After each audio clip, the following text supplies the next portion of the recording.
একদিন হাল্ক খুব মজা করে খাচ্ছিল। তখন তার প্রতিবেশী একটি এসে বলে, হাল্ক তুমি এখানে খাচ্ছ আর তোমার দাদিকে তো ওদিকে দৈত্যরা তুলে নিয়ে গেছে।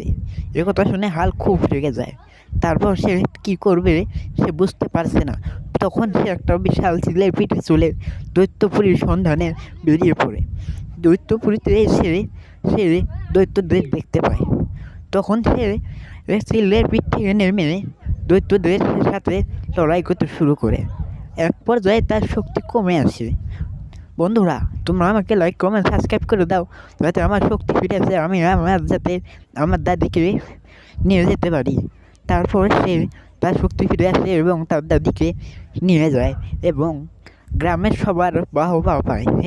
হাল্ক আমাদের ফিরে এসেছে, হাল্ক আমাদের শক্তিশালী, তার দাদিকে সে উদ্ধার করে নিয়ে এসেছে।